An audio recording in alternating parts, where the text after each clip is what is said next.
How far ahead are you in your mind? Do you guys know where it's going to go for how long?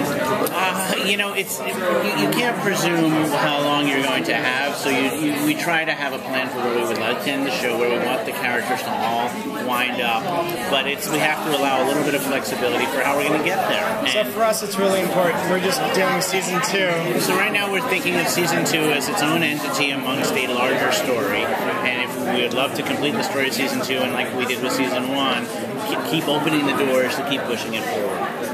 In terms of learned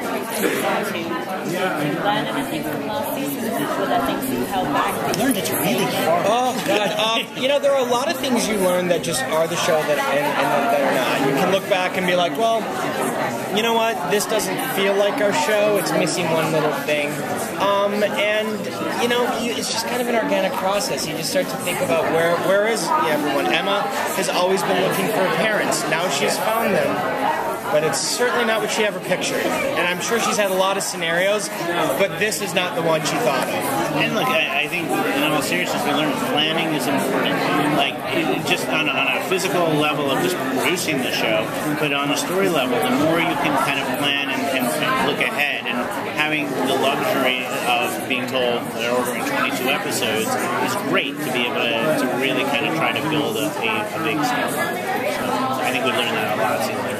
We tried to figure out that season.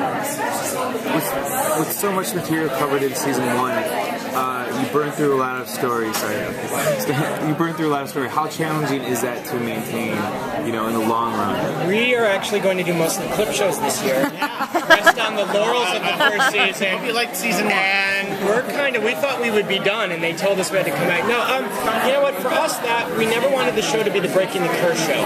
And so the longer it went on, we don't want people to be like, oh my God, when are they going to break the curse? We want them to kind of come on the journey, and the journey is the characters. And so for us, it just ended one chapter, and we have another chapter which we think is even more exciting, which is now that they all know who they are and what they lost, what happens next. I mean, look, I love that you say that we burned through a lot of story, because to us, like, if that's the perception that you're getting, then for us it feels like great. It feels like we're giving you a lot of story, which is what we want to do.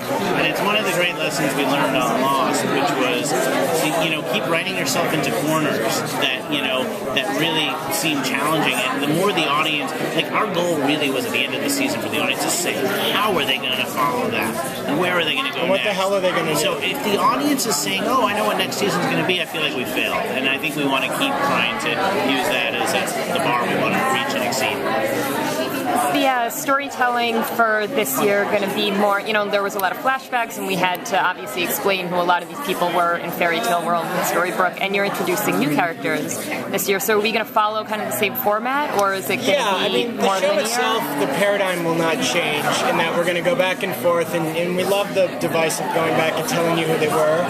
So you are going to get that with new characters as well, and I think like everything we do, it's their entry point in is always usually through someone we know. Are we going to see another major villain like Regina? Well, Captain Hook is coming, and I have a feeling he's not very nice. He's got a hook for a hand. Yeah, I have a feeling he is going to be a badass mother.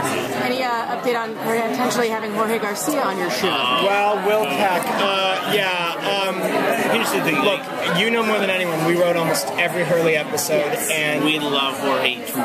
So we are going through Jorge withdrawal. We just have to find the right thing with him.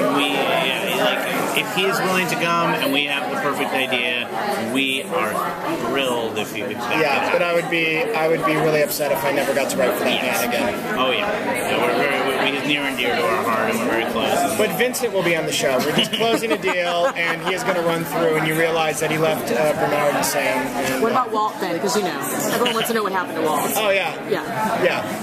Walt opened a store in Storybrooke. He's probably going to be on the Outrigger that everyone wants to know about too. That Outrigger's coming through Storybrooke. Is it? Don't mess with me. Don't mess with me. It just. You have a purple smoke monster, so. Oh, the Outrigger.